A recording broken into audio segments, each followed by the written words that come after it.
AIIMS में all India rank 3rd के साथ एकमात्र सिलेक्शन। ब्रेन मास्टर्स क्लासेस है MP CG का नंबर 1 मेडिकल कोचिंग इंस्टीट्यूट। पेट्रोल के बढ़ते भाव को बजाज डिस्कवर का मुंहतोड़ जवाब। Krishna automobile scheme number 54 Vijaynagar Indore.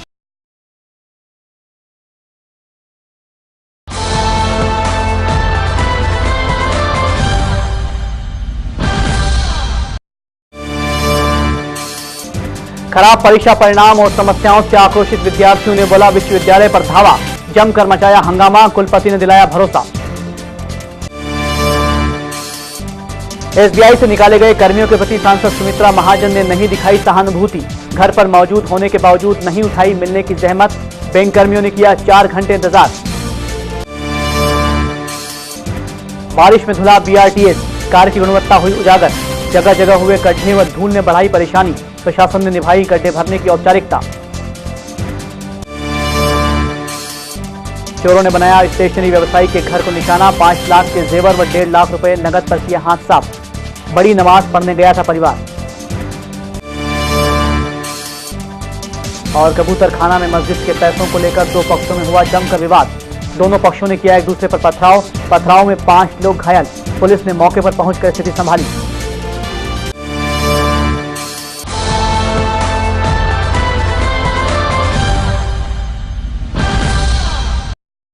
खराब परीक्षा परिणाम और अन्य समस्याओं को लेकर पायनियर कॉलेज के छात्रों ने अपना आंदोलन तेज कर दिया है। 2 दिन पूर्व विद्यार्थियों द्वारा कॉलेज में तालाबंदी और हंगामा मचाने के बाद विद्यार्थियों ने शुक्रवार को देवी अहिल्या विश्वविद्यालय पर प्रदर्शन किया। कॉलेज से रैली के रूप में पहुंचे विद्यार्थियों ने जमकर हंगामा मचाया।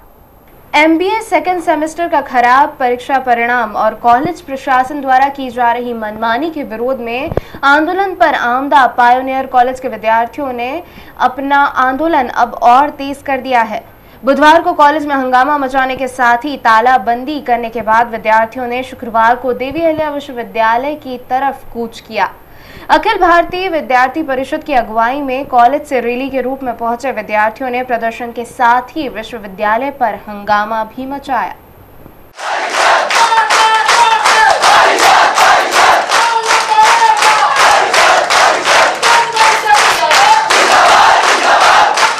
प्रदर्शन के बाद विद्यार्थी धरने पर बैठ गए। मामला बढ़ने पर विद्यार्थियों से मिलने कुलपति डॉक्टर DPC स्वयं पहुंचे और चर्चा कर उचित कार्रवाई का भरोसा दिलाया।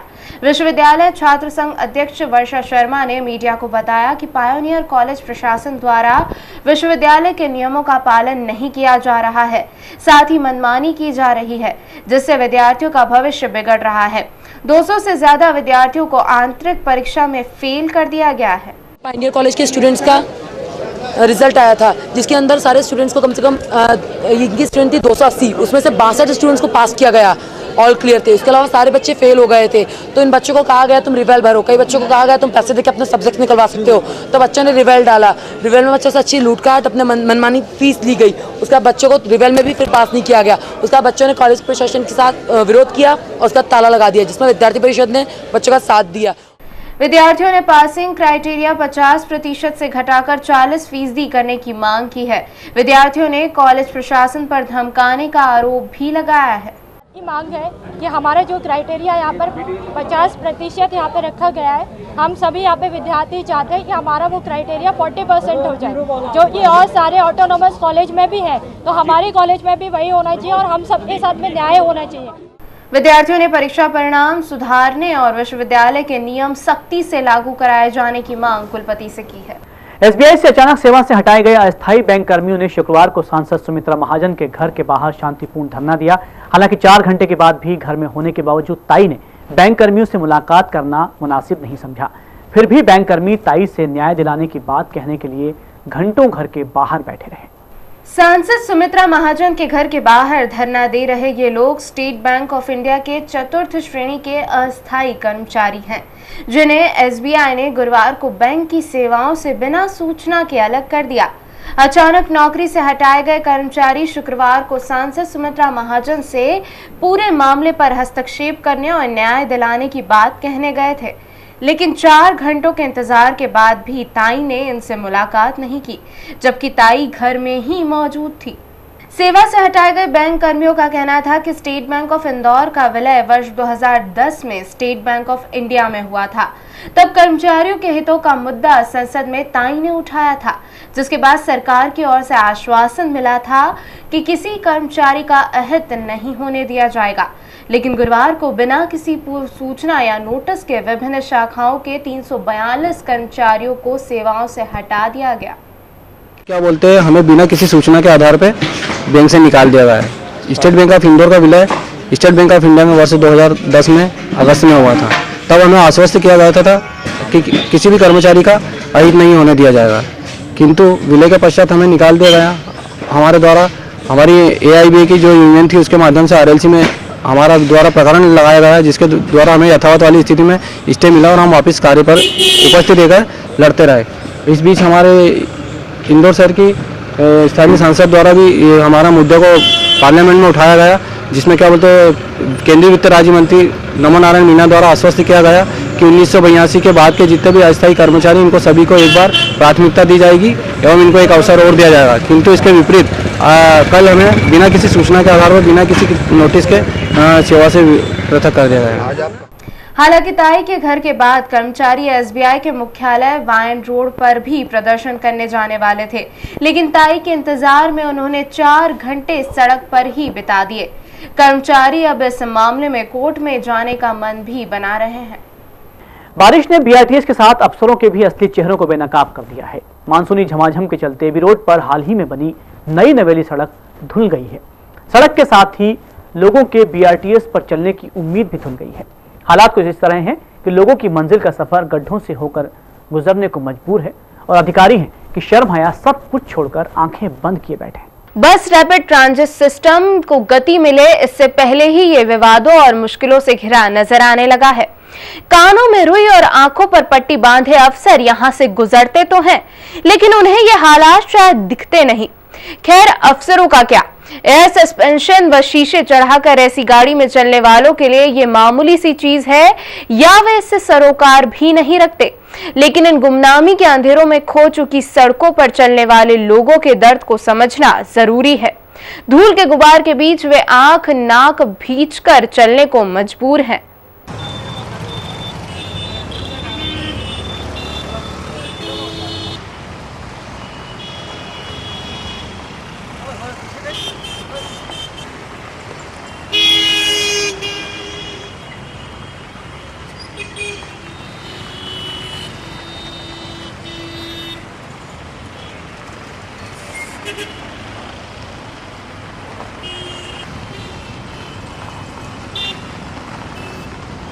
लोगों का कहना है कि प्रशासन विकास करे, लेकिन वो विकास लोगों की जान या स्वास्थ्य के साथ ना किया जाए। इतना ही नहीं, लोगों ने अधिकारियों पर भ्रष्टाचार करने की बात करते हुए अपना दर्द बयां किया। मेंटेनेंस काफी नहीं है इस चीज के लिए। अगर देखा जाए तो क्या ऐसा काम करना चाहिए कि उसकी जरूरत ही ना पड़े? प्रशासन इस चीज के ऊपर गौर दे कि कॉन्ट्रैक्टर जिस तरीके का मटेरियल यूज कर रहा है वो मटेरियल की पहले जांच हो। जिस तरीके से आप देख रहे हैं ये सड़कें, मेंटेनेंस की बात की जाती है, मेंटेनेंस नहीं होता है।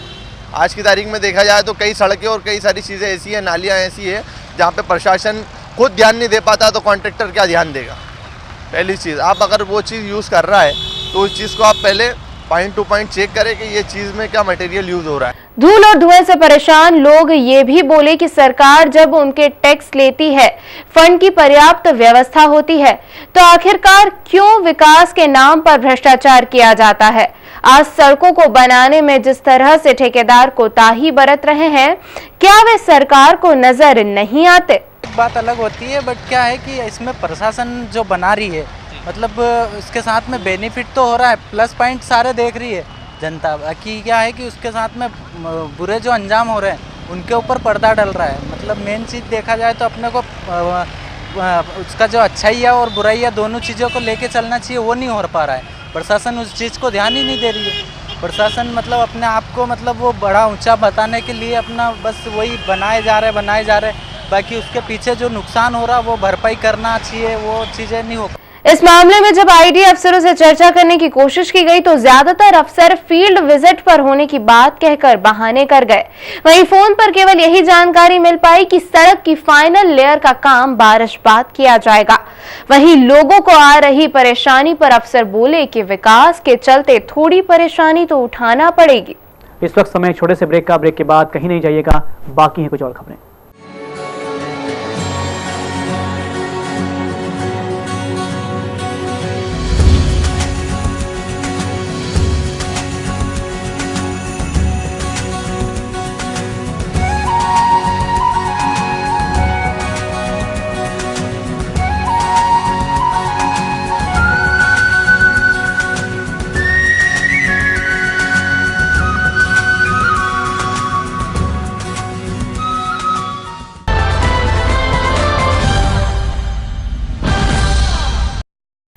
बीआरटीएस में बाधक बन रहे धार्मिक स्थलों को पक्षपातपूर्ण तरीके से हटाने का विरोध कर रही देवस्थान बचाओ समिति का धरना तीसरे दिन भी जारी रहा।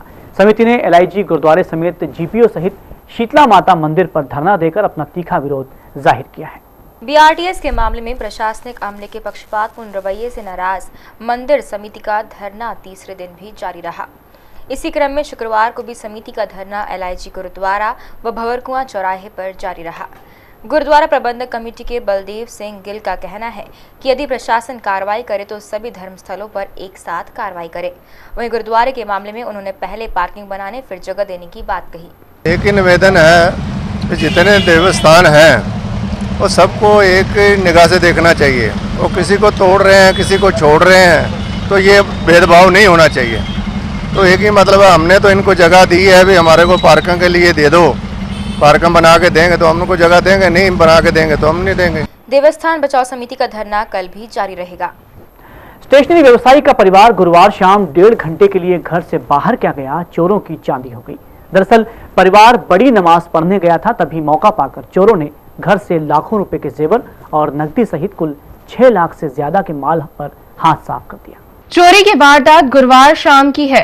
चोरों ने जुनिंदौर थाना क्षेत्र के माणिकबाग में रहने वाले स्टेशनरी व्यवसायी अकबर अली पिता तैयब अली के घर को निशाना बनाया और वारदात को अंजाम दे गए। चोर व्यवसायी के घर के दरवाजे का ताला तोड़कर अलमारी में रखे 5 लाख रुपए कीमत के जेवर और 1.5 लाख रुपए नगद ले उड़े। परिवार के सदस्य मुस्तफा ने बताया कि घटना के वक्त शाम को परिवार 1.5 घंटे की नमाज पढ़ने के लिए मस्जिद गया हुआ था, तभी चोर अपना कारनामा दिखा गए। ये कब चोर कहाँ से घुसे थे? मतलब कि गैलरी में से, बालकनी में से? ताला तोड़ के घुसा, फ्रंट का ताला तोड़ के। घर में कोई नहीं था, नमाज से कल आखिरी रोजा था और आज आखिरी रोजा, कल बड़ा वो था। फरियादी की सूचना पर जुनिंदौर पुलिस ने मामला दर्ज कर आरोपियों की तलाश शुरू कर दी है। बीती रात मस्जिद के पैसों के हिसाब किताब को लेकर 2 पक्षों में विवाद हो गया। धीरे धीरे विवाद इतना बढ़ा कि दोनों तरफ से पथराव होने लगा। पथराव में दोनों पक्षों के कुल 5 लोग घायल हो गए। पंडरीनाथ थाना क्षेत्र के कबूतर खाना स्थित मस्जिद में बीती रात मीटिंग के दौरान 2 पक्षों में विवाद हो गया। विवाद का कारण मस्जिद के पैसों का बताया गया। मीटिंग में मस्जिद के सदर नासिर अब्बासी ने जब साल भर के दौरान आई हुई रकम और किए हुए खर्च का हिसाब किताब अन्य सदस्यों के सामने रखा, तो इसी दौरान फिरोज खान के पक्ष ने हिसाब को लेकर आपत्ति ली। थोड़ी ही देर में इस आपत्ति ने विवाद का रूप ले लिया। विवाद इतना बढ़ गया कि दोनों ओर से पथराव शुरू हो गया। अगर कोई बोलता है तो ये मारा खुशी का आ जाता है, तो सारे के सारे मस्जिद पर गाली गलौज कर रहे थे। मस्जिद के जो भी मिम्बर पे नमाज पढ़ा था उन लोगों को मारा।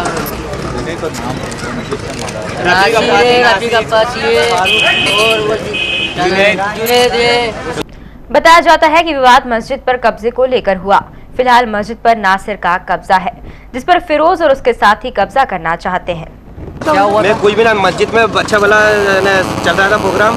उसके बाद हमने जो साल का हिसाब रहता वो हमने बता दिया। हमने कहा जो जिसको पूछना है वो हिसाब बाहर लगा हुआ है। अब इतना फिरोज और सद्दाम और तुम्हारा गुलाम नबी आए, नहीं तुम हमें अभी रजिस्टर लाते, रजिस्टर मेंटेन करता। हमने उस बंदे को बुलाया, वो रजिस्टर लेके आया। जब तक इन्होंने अंदर मारा पीटी चालू कर दी और बाहर से तलवारें और पत्थरबाजी करी। घटना की सूचना मिलते ही बड़ी मात्रा में पुलिस बल मौके पर पहुंचा और हल्का बल प्रयोग कर भीड़ को मौके पर से हटाया।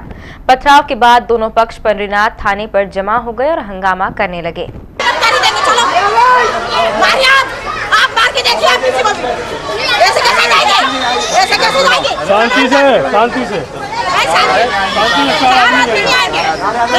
आप पूरे मेले की लड़ाई है ना? गिरफ्तारी देना है, आप पूरे मेले की गिरफ्तारी। एक की रिपोर्ट किस बात की हुई है? एक की रिपोर्ट क्यों हुई? नहीं, जब मेरी बात सुनिए, आप फिरोज अकेला तो था नहीं, पूरा मेला था, पूरे मेले की। तो आप फिरोज के घर की तलाशी किस बात पे लिए? पथराव में 5 लोग घायल हो गए, जिनमें इमरान अब्बासी, फारूक अब्बासी और इकराम को उपचार के लिए एम्बा अस्पताल में भर्ती कराया गया, जबकि 2 अन्य घायलों को उपचार के लिए निजी अस्पताल में भर्ती कराया गया। मस्जिद के हिसाब मांग रहे थे, तो सदर साहब ने बोला था कि मस्जिद का जो हिसाब है वो सुबह नमाज या अभी रात में नमाज बाद दे दिया जाएगा, सुबह दे देंगे। तो वो लोग जिद करने लगे, तो उस पे से विवाद होने लगा बस। इसमें कितने लोग घायल हैं? 3 जने तो घायल हैं। अचानक हुए इस घटनाक्रम के बाद क्षेत्र में भारी पुलिस बल तैनात किया गया। बद्रीनाथ पुलिस ने दोनों पक्षों की रिपोर्ट पर प्रकरण दर्ज किया है। हालांकि दोनों पक्षों में से किसी की भी गिरफ्तारी नहीं हुई है। विजयनगर स्थित आरटीओ कार्यालय पर शुक्रवार को हाई सिक्योरिटी नंबर प्लेट बनाने को लेकर हंगामा हो गया। नंबर प्लेट बनवाने आए वाहन स्वामियों ने नंबर प्लेट बनने में हो रही देरी के चलते कर्मचारियों के साथ मारपीट तक कर दी। विजयनगर पुलिस ने अज्ञात लोगों के खिलाफ मामला दर्ज कर जांच शुरू कर दी है। गौरतलब है कि इसके पहले भी कैसरबाग रोड स्थित आरटीओ कार्यालय पर हाई सिक्योरिटी नंबर प्लेट को लेकर कई बार विवाद हो चुका है। हाई सिक्योरिटी नंबर प्लेट लगाने का कार्य शुरू से ही विवादों में घिरा हुआ है। शुक्रवार को विजयनगर स्थित आरटीओ कार्यालय पर एक बार फिर इसी वजह से हंगामा हुआ। नंबर प्लेट बनाने का काम सुचारू रूप से चल रहा था, तभी 4-5 युवकों ने नंबर प्लेट बनाने वाली उत्सव लिंक कंपनी के कर्मचारियों के साथ मारपीट कर दी। कर्मचारी विकास शर्मा ने बताया कि हमारे कार्यालय को यहां शिफ्ट हुए 3 ही दिन हुए हैं और सभी काम सिस्टम से हो रहा है, मगर कुछ अज्ञात लोगों ने अंदर घुसकर मारपीट की, जो सीसीटीवी कैमरे में कैद हो गए हैं। हमने उनके खिलाफ रिपोर्ट दर्ज कराई है। 4 बजे के करीब हमारा रूटीन काम चल रहा था, उसी बीच में 4-5 लड़के बाहर से आए, गेट पर लात वात मारी और हमारे स्टाफ के साथ झूमा झटकी करने लग गए।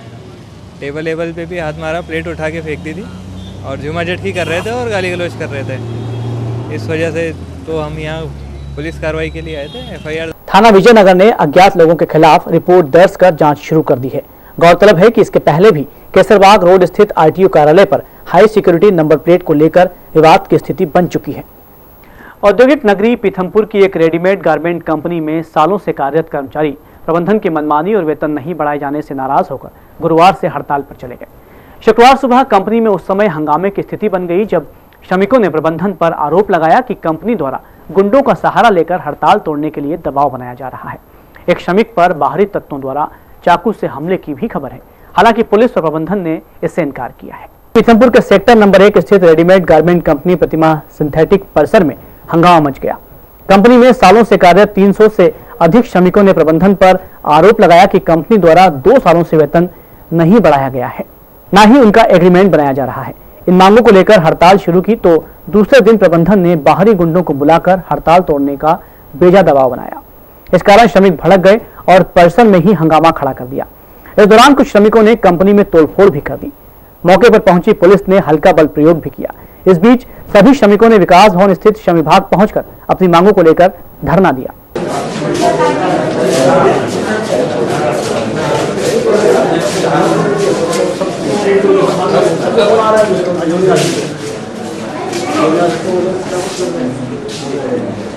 श्रमिकों ने श्रम अधिकारी के समक्ष प्रबंधन की कथित मनमानी को लेकर अपनी बात रखी। कर्मचारियों ने प्रबंधन पर श्रम विभाग व पुलिस की मिलीभगत का आरोप लगाते हुए कहा कि कंपनी ने सालों से श्रमिकों का शोषण किया है। जाके इनने हंगामा करा, एक लड़के को चाकू मारा इनने। चाकू के लड़के का नाम मालूम नहीं सर, नया जयप्रकाश हॉस्पिटल है। हाँ, किसने मारा चाकू? कोई नहीं मारा, गुंडे नहीं मारा। नाम नहीं मालूम उसको? पुलिस ने लाठीचार्ज किया। पुलिस ने लाठीचार्ज नहीं, जैसे अभी हमारी टीआई साहब से बात है,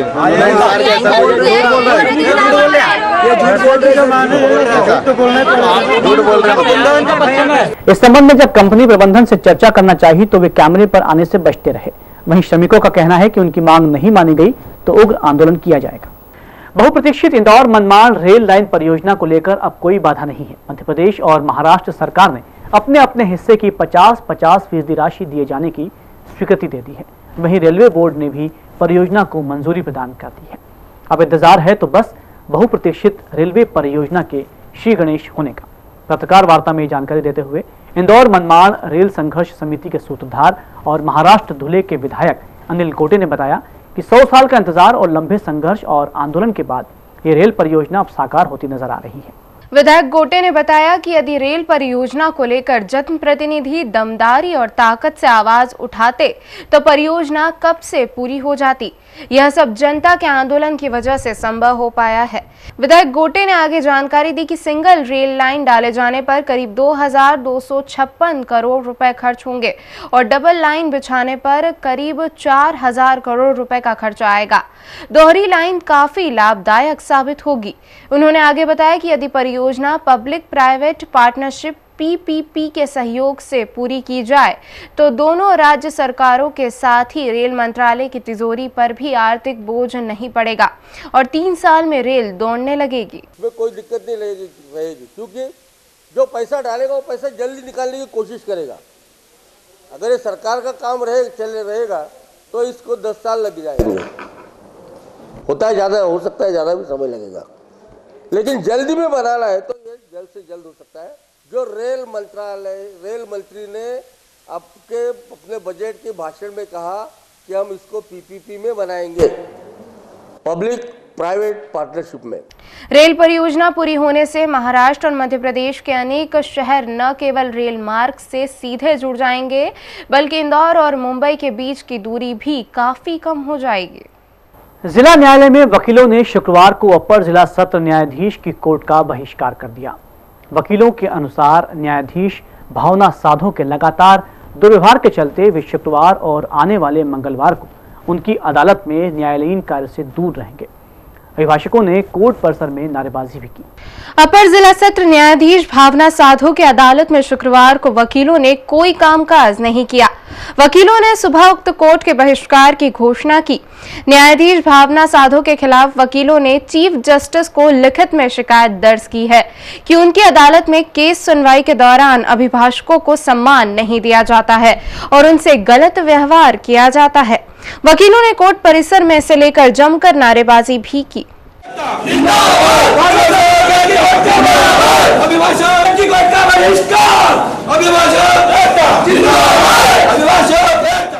अभिभाषक संघ की कार्यकारिणी की बैठक में निर्णय लिया गया कि शुक्रवार और 21 अगस्त को भी वकील इस कोर्ट में न्यायालयीन कार्य नहीं करेंगे। अभिभाषकों को कार्य से विरत रहने के निर्देश दिए गए थे, जिनका पालन सभी अभिभाषकगण कर रहे थे। उस दिन को भावना साधो मैडम द्वारा हमारे जो आरोपियों के वारंट निकाल दिए गए। हमने जब उनसे निवेदन किया तो हमारे खिलाफ गलत प्रोसीडिंग उनके द्वारा लिख दी गई। बस उसी का विरोध हम कर रहे हैं। अभिभाषक गणों के प्रति जो उनका दुर्व्यवहार है, हम अभिभाषक गण आरोपी की पैरवी करते हैं, ना कि खुद आरोपी हैं। उनका व्यवहार हमारे साथ ऐसा रहता है जैसे कि हम स्वयं आरोपी हैं। वहीं शासकीय अधिवक्ता और जिला अभिभाषक संघ के पूर्व अध्यक्ष रविंद्र सिंह गौड़ ने इसे दुर्भाग्यपूर्ण और कोर्ट की गरिमा के विपरीत बताया।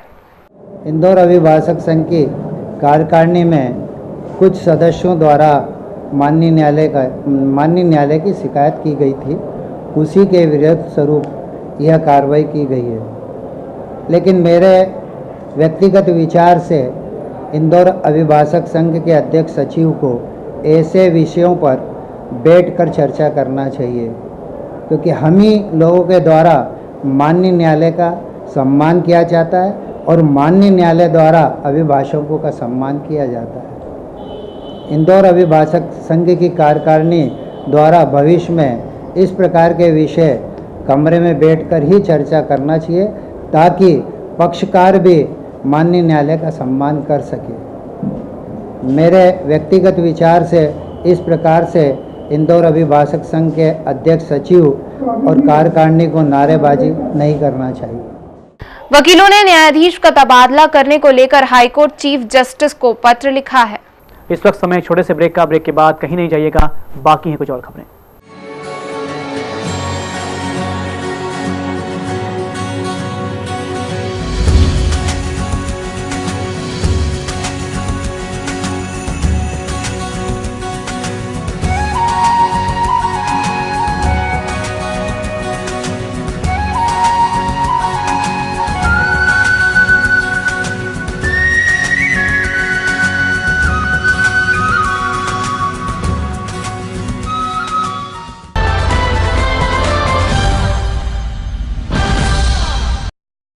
त्योहारों के चलते पुलिस विभाग सार्वजनिक स्थलों पर विशेष सतर्कता बरत रहा है। इसके तहत शुक्रवार को बम निरोधक दस्ता जांच करने जिला न्यायालय पहुंचा और सघन चेकिंग की। शुक्रवार को बम निरोधक दस्ता जिला न्यायालय परिसर पहुंचा। दस्ते ने कोर्ट परिसर के सभी स्थानों पर सघन जांच पड़ताल की। दस्ते के साथ डॉग स्क्वाड भी मौजूद था जिसने पूरे कोर्ट परिसर में घूमकर अवांछित सामग्री की तलाशी की।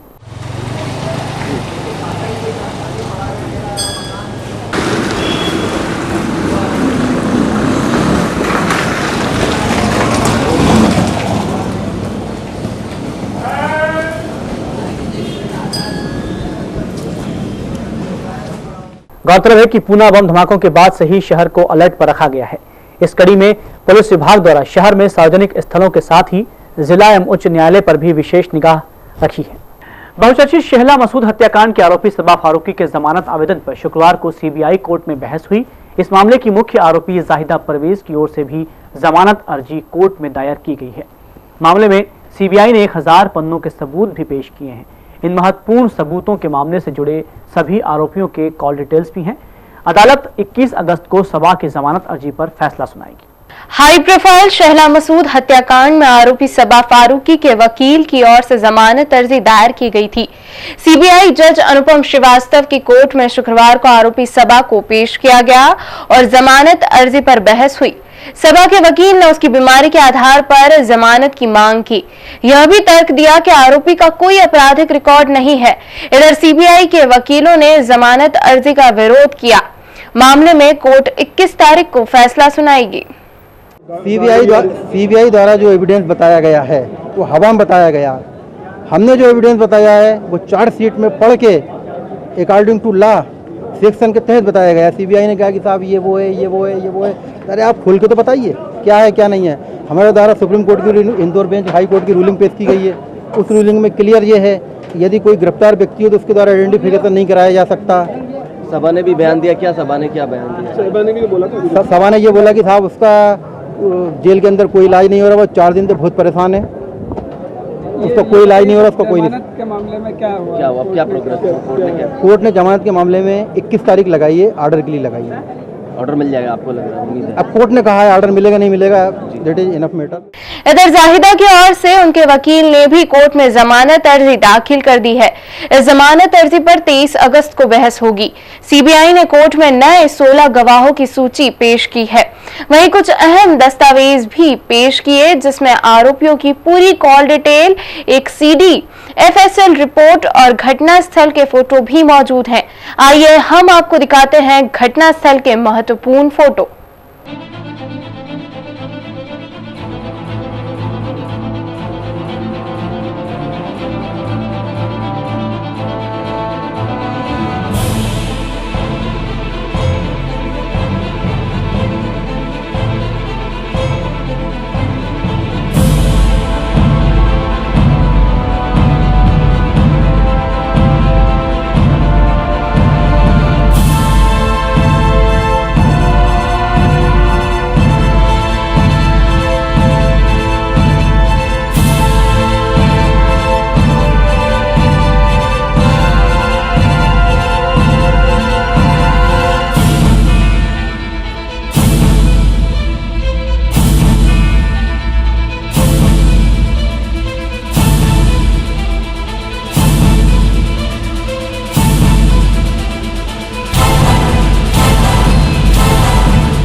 आरोपी शाकिब डेंजर और ताबीश खान के वकील यावर खान ने बीटीवी न्यूज से चर्चा करते हुए कहा कि हमने हाईकोर्ट में क्षेत्राधिकार को लेकर याचिका लगाई है। सूत्रों के अनुसार 30 तारीख से शुरू हो रहे ट्रायल के दिन आरोपियों के वकील धारा 319 के तहत नए आरोपी बनाने के लिए कोर्ट में आवेदन लगा सकते हैं। इसी दिन शहला के पिता सुल्तान मसूद की गवाही होगी, जिसके बाद मामले में कई बड़े खुलासे हो सकते हैं और कोर्ट आरोपियों की संख्या बढ़ा सकता है। गौरतलब है कि आरटीआई कार्यकर्ता शहला मसूद की 16 अगस्त 2011 को भोपाल में गोली मारकर हत्या कर दी गई थी। प्रारंभिक जांच में कुछ खास पता नहीं चलने पर प्रदेश सरकार ने जांच सीबीआई से करवाने के आदेश दिए थे। सीबीआई ने जांच के बाद 28 फरवरी 2012 को जाहिदा परवेज और शाकिब डेंजर को गिरफ्तार किया था। 2 दिन बाद ही जाहिदा के मित्र सबा फारूकी को और शूटर इरफान अली और ताबीश खान को पकड़ा गया था। भागवत गीता एकमात्र ऐसा ग्रंथ है जिसे पूरे विश्व ने निर्विवाद रूप से स्वीकार किया है। गीता के समस्त अध्याय की व्याख्या करने के लिए श्री विद्याधाम में गीता ज्ञान यज्ञ का आयोजन 1 महीने तक किया जाएगा, जिसकी शुरुआत शनिवार को कलश यात्रा के साथ होगी। श्री विद्याधाम परिवार और अखिल भारतीय शाश्वत गीता मंडल द्वारा विद्याधाम में अधिक मास के दौरान गीता ज्ञान यज्ञ का आयोजन होने जा रहा है। 1 महीने तक होने वाले इस आयोजन में कुरुक्षेत्र के महामंडलेश्वर श्री शाश्वतानंद गिरी महाराज गीता के 18 श्लोक की व्याख्या करेंगे। कार्यक्रम की जानकारी देते हुए स्वामी ने बताया कि गीता एक ऐसा ग्रंथ है जिसे पूरे विश्व में स्वीकार किया गया है। साथ ही श्रेष्ठ प्रबंधन का गुर भी गीता से ही सीखा जा सकता है। अधिक मास अपने आप में बड़ा पवित्र अंतराल होता है और उस समय यदि हम किसी भी तरह से भगवत भाव से जुड़े हुए और कुछ ऐसा करें तो अपने आप में हमारे सारे जीवन को वो प्रभावित करता है। इस नाते पुरुषोत्तम मास का यहाँ उपयोग विशेष रूप से करने वाले हैं और यहाँ श्रीमद् भगवत गीता के एक श्लोक की व्याख्या पूरे पुरुषोत्तम मास में की जाएगी। यानी पूरे पुरुषोत्तम मास में गीता के 18 अध्यायों की व्याख्या श्लोकशः होगी। विद्याधाम में गीता ज्ञान यज्ञ की शुरुआत 18 अगस्त को शोभा यात्रा के साथ होगी। आयोजन अधिक मास के चलते 16 सितंबर तक दोपहर 3 से 6 बजे तक होगा। शुक्रवार को शास्त्री ब्रिज पर एक नशेड़ी ने जमकर हंगामा किया। हंगामा कर रहे युवक ने पुलिसकर्मियों से हुज्जत भी की।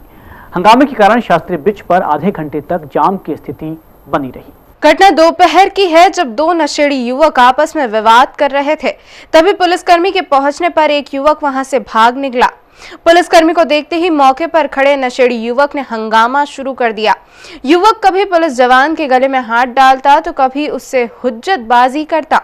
करीब 30 मिनट तक चली इस आपाधापी में शास्त्री ब्रिज पर जाम की स्थिति बन गई। ब्रिज पर हुए हंगामे के दौरान ब्रिज के दोनों तरफ वाहनों की कतार लग गई।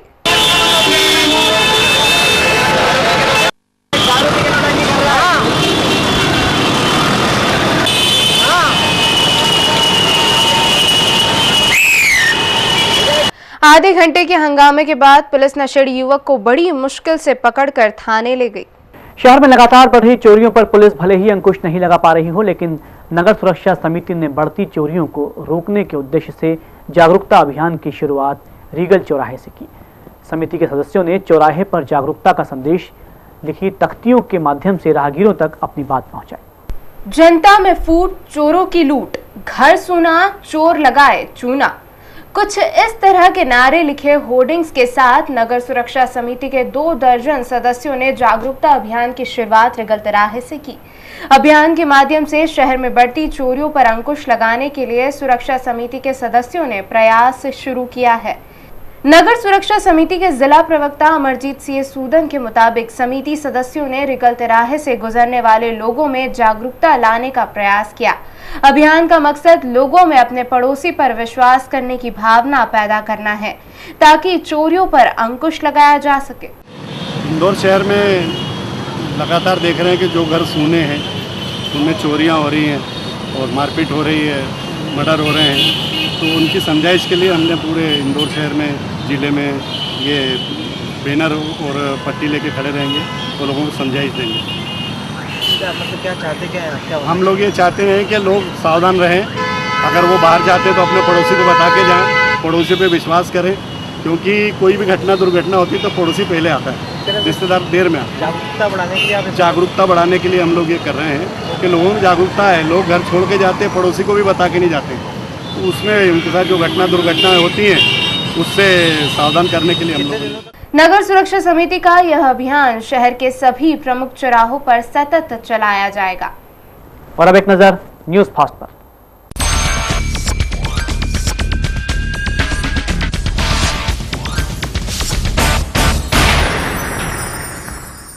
पत्रकार वार्ता में यह जानकारी देते हुए शिविर के आयोजक स्वामी डॉक्टर अत्मो सुगति ने बताया कि दस्तूर गार्डन में 18 से 20 अगस्त तक आयोजित ध्यान योग शिविर का उद्घाटन 17 अगस्त की शाम वरिष्ठ ओशो शिष्य और ओशो वर्ल्ड पत्रिका के संपादक स्वामी चैतन्य कीर्ति करेंगे। उन्होंने आगे बताया कि शिविर में मध्य प्रदेश के अलावा देश विदेश में फैले ओशो के शिष्यों को आमंत्रित किया गया है। शिविर में ओशो के ध्यान और प्रेम का संदेश भी दिया जाएगा। आयोजकों के अनुसार शिविर के अंतिम दिन ओशो नव संन्यास दीक्षा के कार्यक्रम का भी आयोजन किया गया है। शिकायत पेटियां लगाने का अब चलन बढ़ने लगा है। भाजपा और कांग्रेस द्वारा अपने अपने कार्यालय में शिकायत पेटियां लगाने के बाद अब भारतीय राष्ट्रीय छात्र संगठन एनएसयूआई ने भी शिकायत पेटी टांग दी है। एनएसयूआई द्वारा विद्यार्थियों की समस्याएं जानने के लिए देवी अहिल्या विश्वविद्यालय के प्रवेश द्वार पर शिकायत पेटी लगाई गई है। शुक्रवार को छात्रों ने शिकायत पेटी का भरपूर फायदा उठाया और अपनी शिकायतें पेटी में डाली। एनएसयूआई के अनुसार शिकायत पेटी को 2-3 दिन में खोला जाएगा और शिकायतों को कुलपति को सौंपकर उसका समाधान कराया जाएगा। यातायात के नियम तोड़ने पर लगने वाले 440 रुपए के समन शुल्क का विरोध करने राज्य विकास केंद्र के कार्यकर्ता शुक्रवार को यातायात थाने पहुंचे कार्यकर्ताओं ने पहले भाजपा सरकार के खिलाफ नारेबाजी की, फिर एक ज्ञापन मुख्यमंत्री, गृह मंत्री और परिवहन मंत्री के नाम एएसपी अंजना तिवारी को सौंपा। ज्ञापन में समन शुल्क की राशि को कम करने की मांग की गई। हालांकि एएसपी अंजना तिवारी ने कार्यकर्ताओं का यह आश्वासन दिया कि उनकी मांग, ज्ञापन और संदेश सरकार तक प्रेषित कर दी जाएगी, क्योंकि शुल्क कम करने का अधिकार सिर्फ सरकार के पास है। गौरतलब है कि पिछले महीने ही सरकार ने समन शुल्क की राशि में वृद्धि करते हुए इसे 50 और 100 रुपए से बढ़ाकर 440 रुपए कर दी है। पूर्व प्रधानमंत्री राजीव गांधी के जन्म दिवस को देश भर में सद्भावना दिवस के रूप में मनाया जाता है। इस अवसर पर नगर निगम परिसर में महापौर कृष्ण मुरारी मोघे ने राजीव गांधी के चित्र पर माल्यार्पण कर अधिकारियों और कर्मचारियों को सद्भावना की शपथ दिलाई। महापौर ने कहा कि आज भी देश आतंकवाद, उग्रवाद, नक्सलवाद जैसी समस्याओं से जूझ रहा है, इसलिए आतंकवाद जैसी घटनाओं को रोकने के लिए हर व्यक्ति को अपने सामर्थ्य के हिसाब से प्रयास करना चाहिए। महापौर ने कहा कि आज भी देश आतंकवाद, उग्रवाद, नक्सलवाद जैसी समस्याओं से जूझ रहा है, इसलिए आतंकवाद जैसी घटनाओं को रोकने के लिए हर व्यक्ति को अपने सामर्थ्य के हिसाब से प्रयास करना चाहिए, ताकि देश में सुख, शांति, अमन और भाईचारा कायम रहे। इस अवसर पर बड़ी संख्या में निगम कर्मी मौजूद थे। शुक्रवार शाम अन्नपूर्णा थाना क्षेत्र में एक युवक ने फांसी लगाकर जान दे दी। युवक ने अपने घर में उस वक्त फांसी लगाई जब घर में कोई नहीं था। युवक का नाम पिंटू पिता रमेश है। महावर नगर में रहने वाला पिंटू मजदूरी का काम करता था। फिलहाल युवक की आत्महत्या का कारण ज्ञात नहीं हो पाया है। अन्नपूर्णा पुलिस ने मर्ग कायम कर जांच शुरू कर दी।